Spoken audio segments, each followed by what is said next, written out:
Hi, everyone. I need a favor. Can you all stand up? If you're able to stand up, please. Please stand up, stretch your legs, move your arms around. It's a long afternoon. We got to keep the energy up. Woo!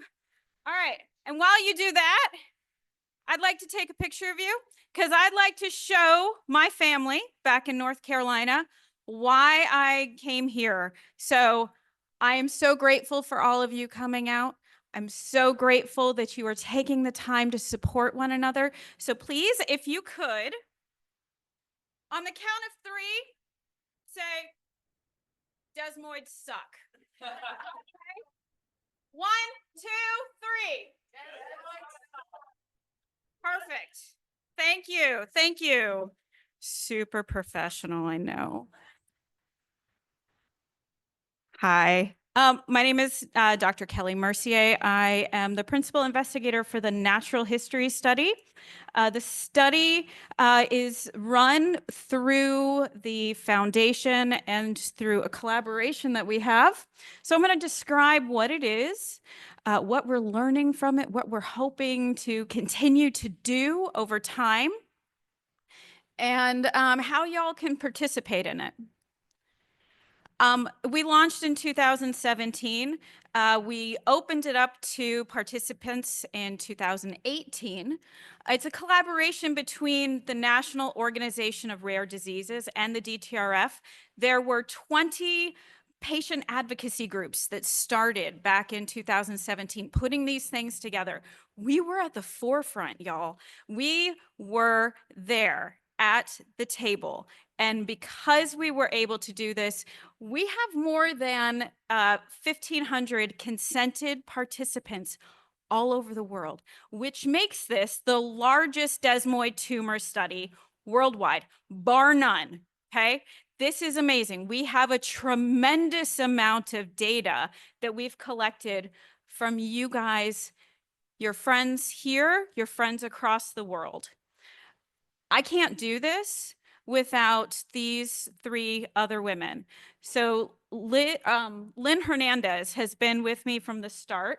She was the administrator before Amanda took over. And we also have Danny Braggio, who was a postdoc doing traditional basic research in Rafe Pollock's lab at Ohio State.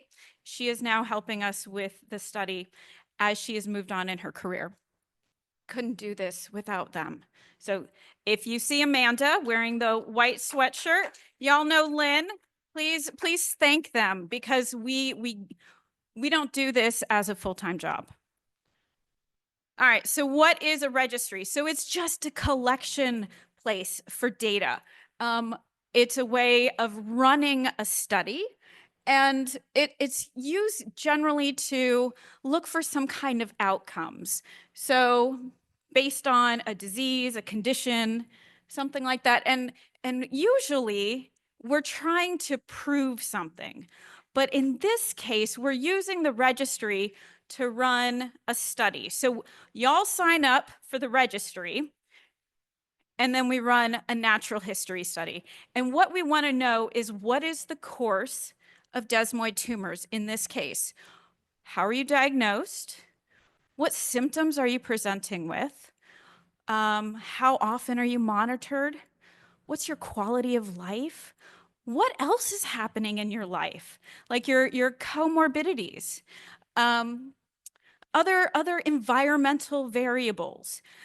An aspect to this study, which is different from traditional natural history studies, is that we want to also collect treatment data. Usually we don't want to think about treatments and natural history, but because this is a unique situation where we don't have a lot of truly developed guidelines that have been in stone for years and years, we really want to understand how you are being treated, how your loved ones are being treated worldwide.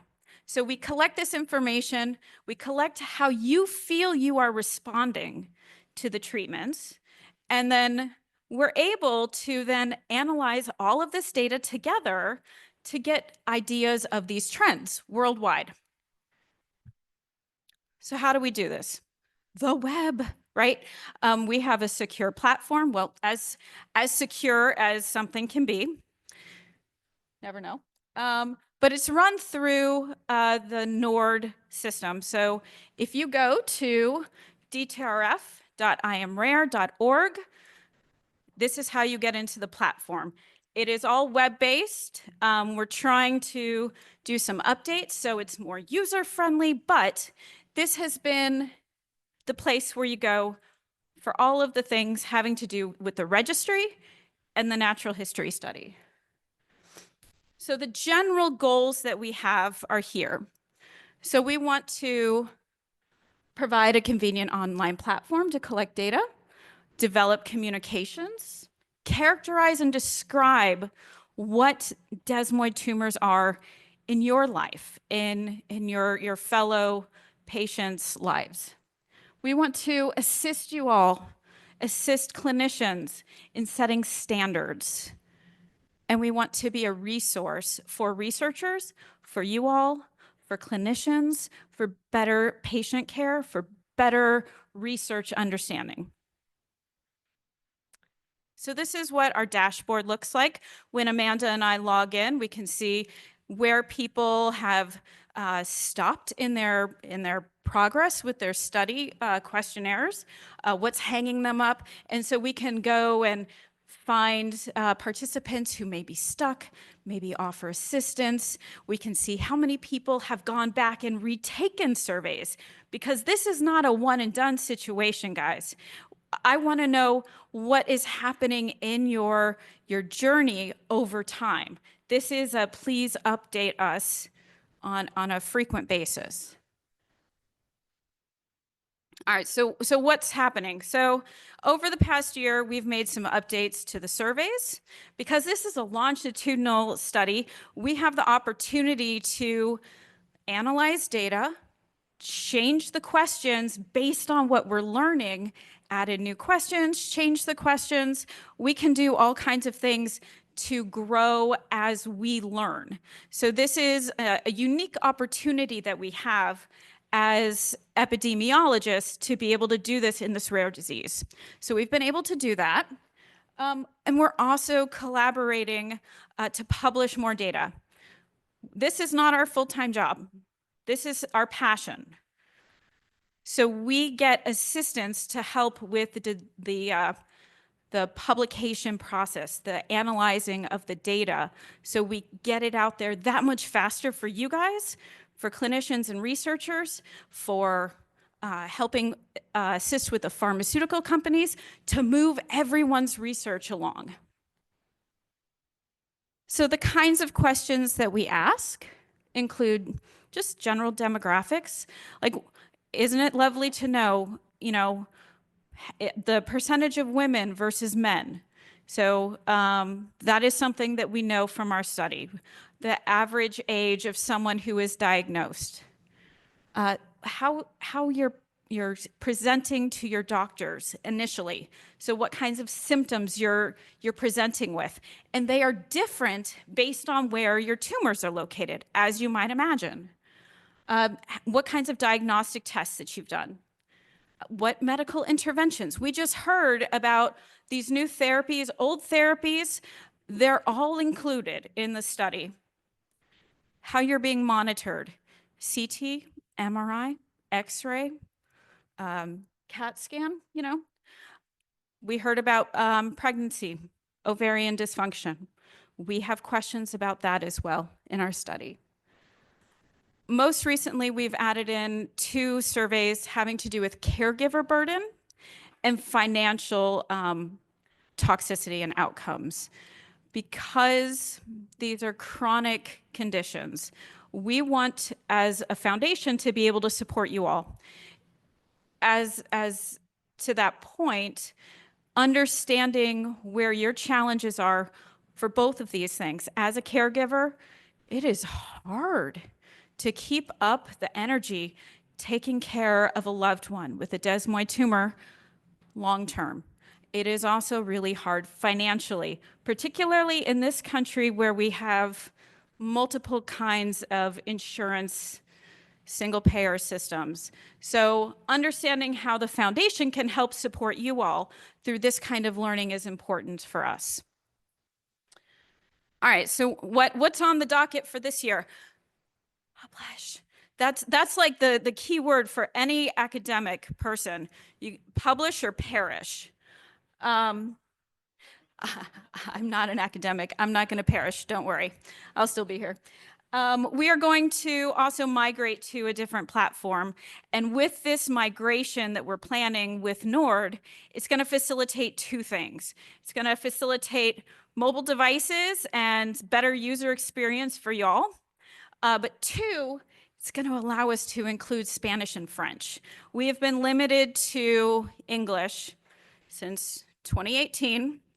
Not great. If we're a worldwide study, we know that English is not the only language spoken on this planet. So this is something that we have asked for repeatedly. So we're starting with Spanish and French. And once we are migrated to the new platform, we'll be able to facilitate those.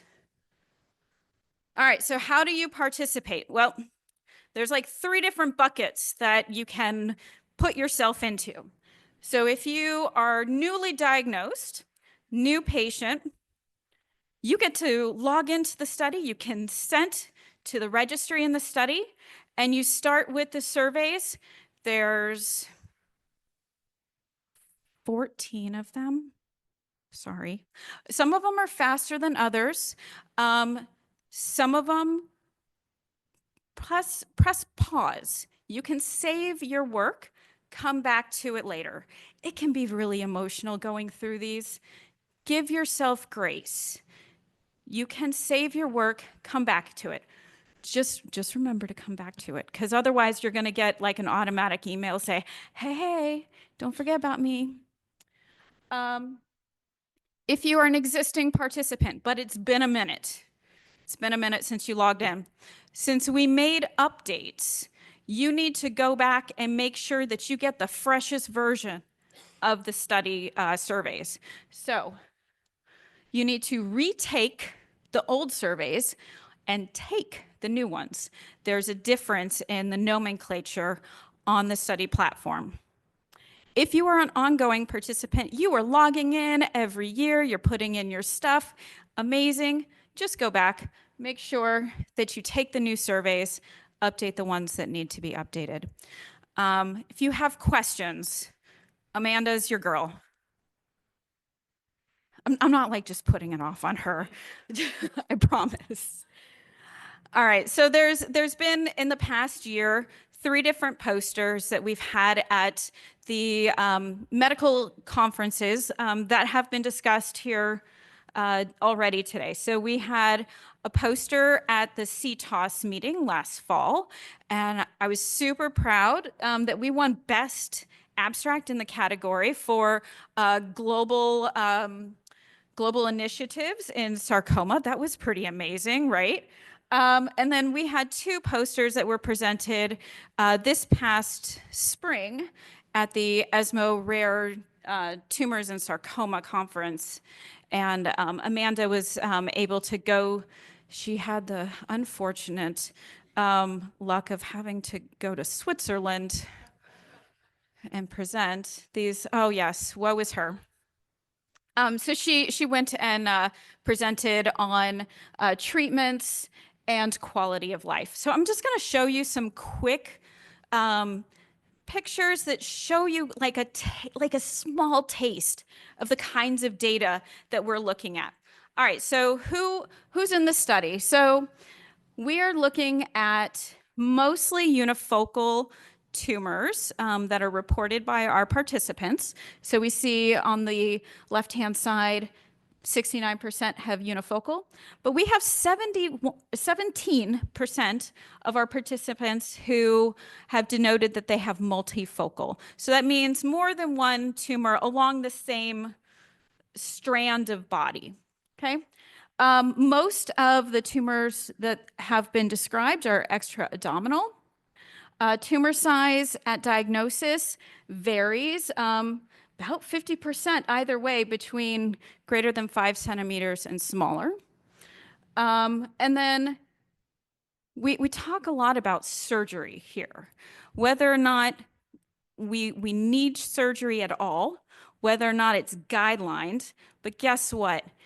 Half of the patients actually have surgery before a definitive diagnosis. This is an actuality. We have guidelines, right, that say one thing. What's happening in reality is different.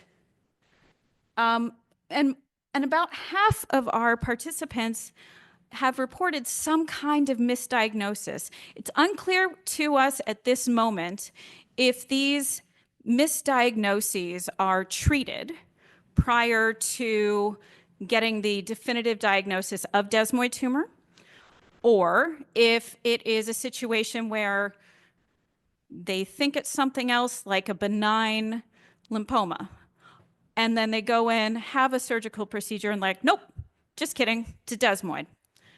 So most likely it is the latter, and other than the surgical intervention, there isn't another treatment, but that's one of those instances where we're learning how to adjust our questions and ask follow-up to make sure that that is the case. All right, again, surgery, not supposed to like cut out anything, but guess what?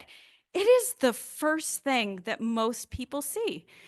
If we are thinking about the sequence of treatments, 60% of our participants report that surgery is the first thing they see. Second thing they see is chemo, right?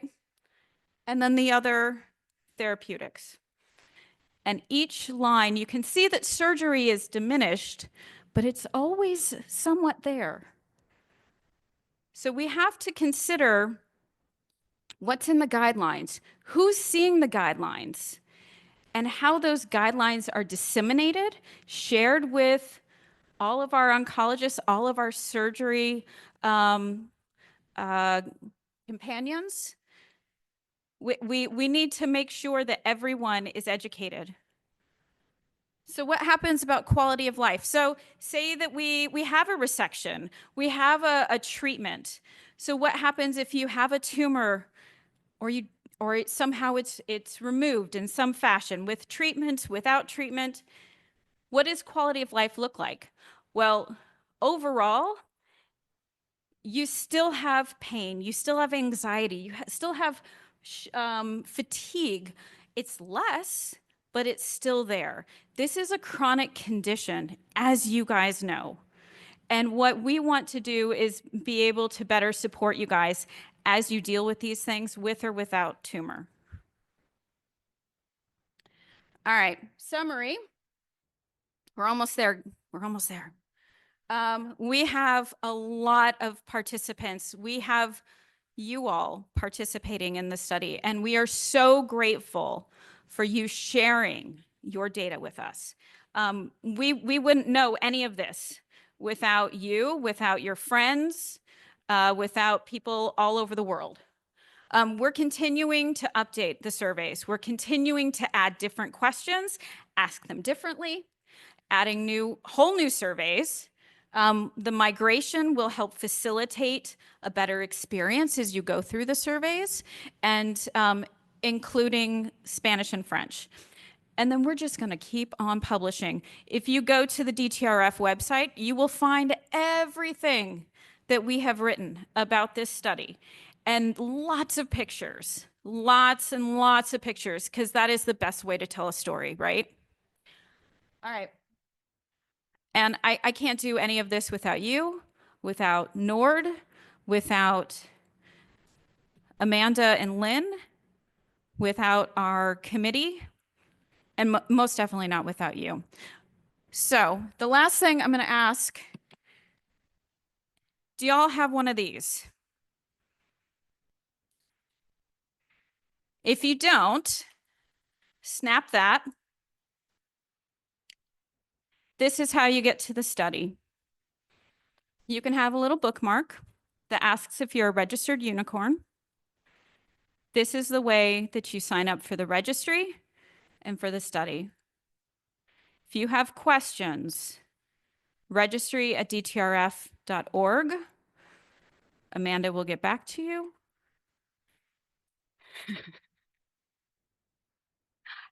Thank you so much, guys.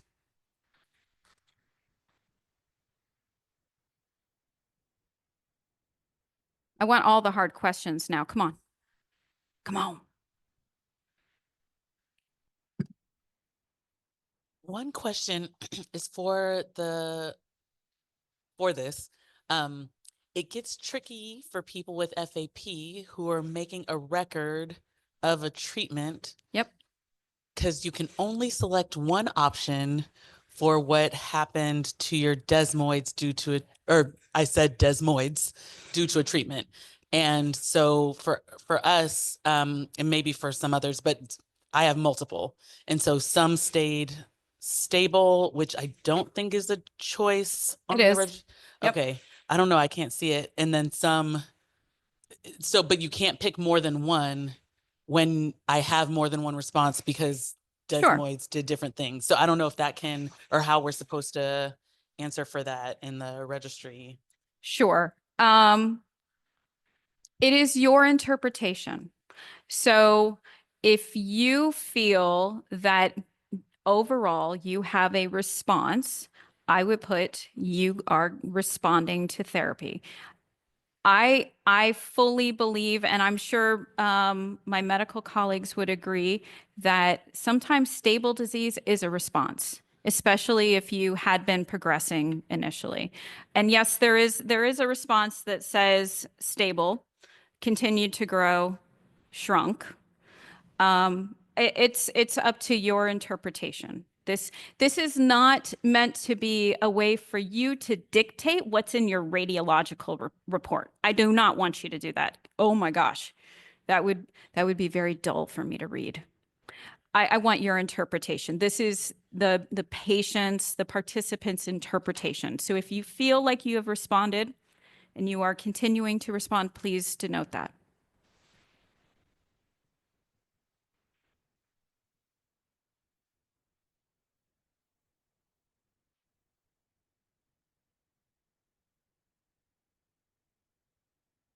Really? You're going to let me get away that easy? Oof, duh.